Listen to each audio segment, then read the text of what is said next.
The cold open had barely faded to black when the familiar piano riff of Weekend Update began, but no one inside Studio 8H or watching from their living rooms was prepared for the detonation that was about to occur behind that iconic blue desk. Colin Jost, known for his deadpan delivery and razor-sharp timing, shuffled his cue cards with the casual air of a man about to read a traffic report.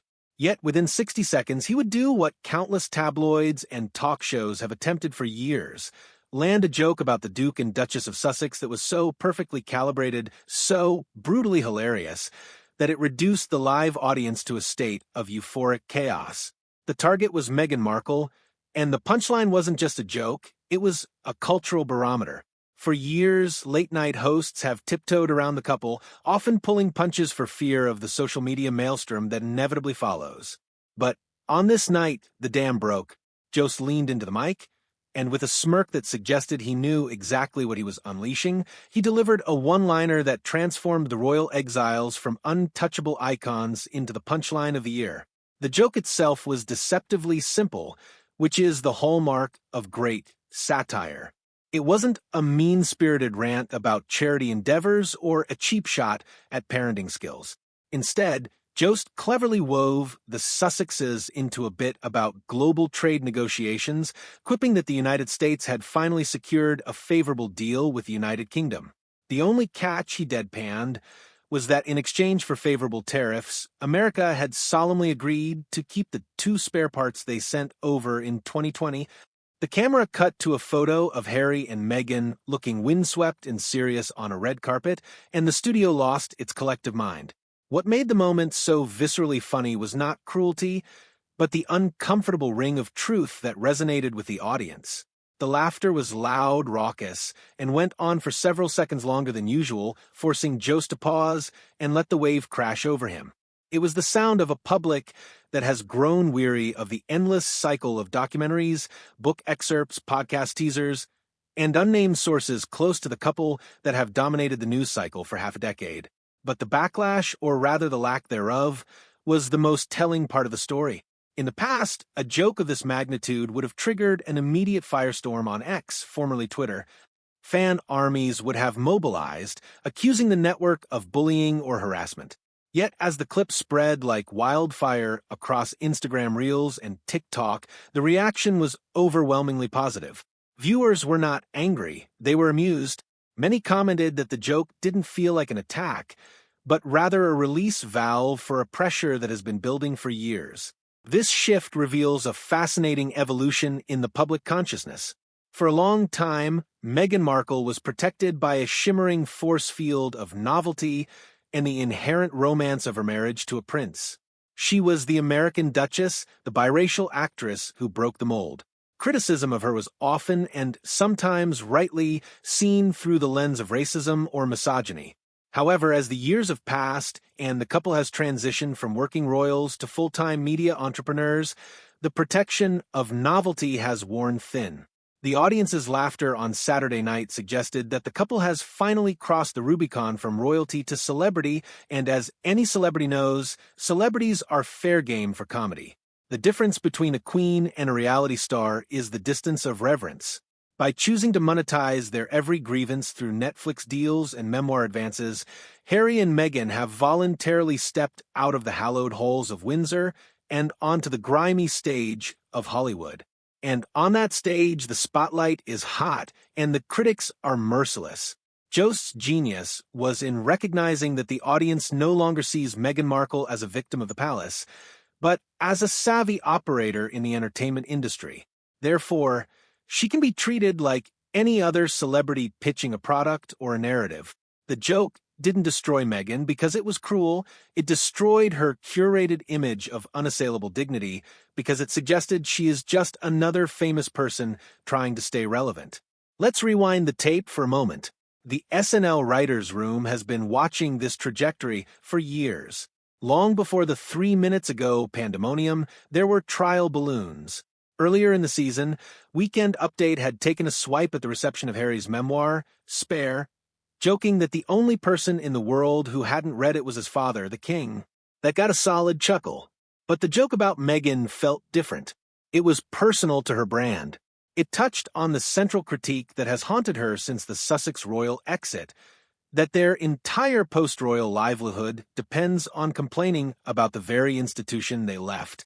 Colin Jost, ever the student of New England irony, highlighted the absurdity of a couple demanding privacy while simultaneously participating in a documentary about their lack of privacy. The hilarity stemmed from the cognitive dissonance, and the audience's roar indicated that they were fully in on the joke. Beyond the humor, there is a deeper sociocultural analysis to be made here about the role of late-night television in shaping political and social narratives. For a long time, Saturday Night Live seemed nervous about touching the Sussexes. There was a palpable fear of being labeled tabloid or worse, racist. However, the show has always functioned as a truth-teller, albeit a funny one. When a public figure becomes the butt of the joke on SNL, it signifies that they have achieved a certain level of saturation. It means their persona is so recognizable that it can be boiled down to 2 or 3 key traits. For Meghan, those traits have sadly solidified into the activist actress with a spreadsheet stereotype, a woman who is meticulously curating her image of victimhood while sipping tea in a $14 million mansion. Jost's joke weaponized that contradiction. He didn't say anything that isn't already being discussed around dinner tables in Connecticut and water coolers in Ohio. He simply said it on national television, validating the public's private skepticism. The aftermath of the skit was a masterclass in viral media physics. Within 10 minutes of the airing, Meghan Markle SNL was trending in over 20 countries.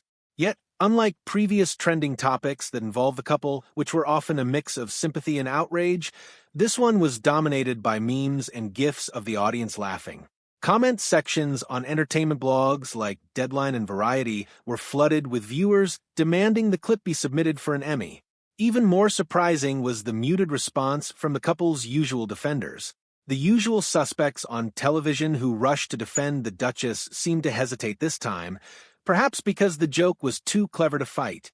You cannot accuse a comedian of punching down when the subject is a multimillionaire with a production deal at Netflix. In the hierarchy of comedy, the rich and famous are the primary targets. By becoming rich and famous, Harry and Meghan forfeited their woe is me immunity. However, the most devastating aspect of the segment wasn't the joke itself, but the physicality of Colin Jost's performance. Jost has a unique ability to look simultaneously sympathetic and merciless. As he delivered the line, he tilted his head slightly, raised an eyebrow, and gave a slight shrug, a visual cue that said, "Hey, don't shoot the messenger, I just read the news." This subtle body language is crucial. It signals that the joke is not a personal vendetta, but an observation of the absurdity of the situation. It invites the audience to laugh with the absurdity of the world rather than at the individual. But make no mistake, in the world of comedy, context is everything. The fact that Jost felt comfortable enough to make that joke suggests that the cultural winds have shifted dramatically.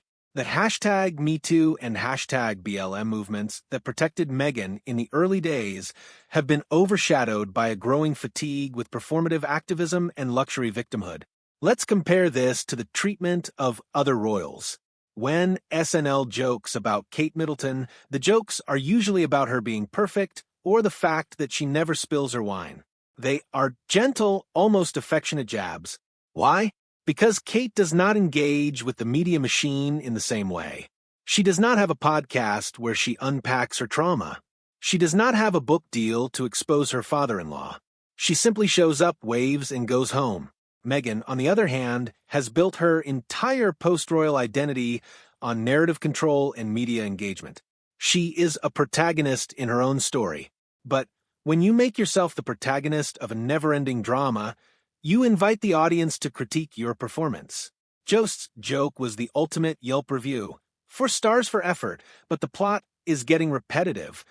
The show's head writer, known for his sharp political satire, reportedly rewrote that specific segment 3 times before the live show. The initial drafts were harsher, more direct, and ultimately less funny.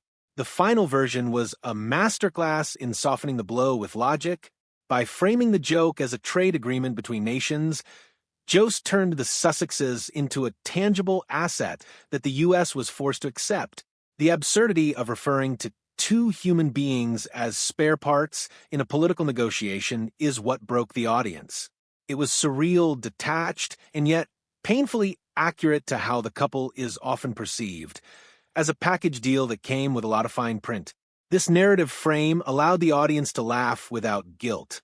They weren't laughing at a woman's struggles, they were laughing at the logistical chaos of a family feud playing out on a global stage. Social media analytics from the hour following the show reveal a fascinating demographic split. Viewers over the age of 40 found the joke refreshingly honest, while younger viewers, Gen Z, were slightly more divided. Interestingly, the generation that grew up with Meghan on Suits and who championed her mental health advocacy were the ones who laughed the least.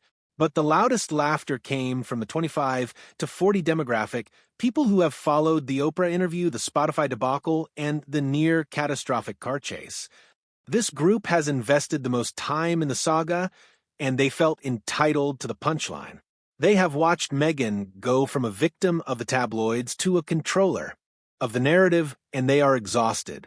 Jost gave them permission to laugh at the absurdity of it all, effectively breaking the fourth wall of the royal reality show. Furthermore, the timing of the joke was impeccable. It came at the tail end of a week dominated by heavy news, war, inflation, and political strife. In times of crisis, the public craves levity, but they also crave catharsis. Punching up at a powerful political figure is one thing, but punching sideways at a celebrity who lectures the public on bias while profiting from it is another form of release entirely. The studio audience in New York felt that release. The explosion of laughter was not just a reaction to a clever sentence, it was a sigh of relief. For years, saying anything critical about Meghan Markle felt taboo, a potential minefield of accusations. Jost walked through that minefield and emerged unscathed, proving that the mines had been defused by the couple's own overexposure. You cannot be everywhere, telling everyone your story, and then demand silence.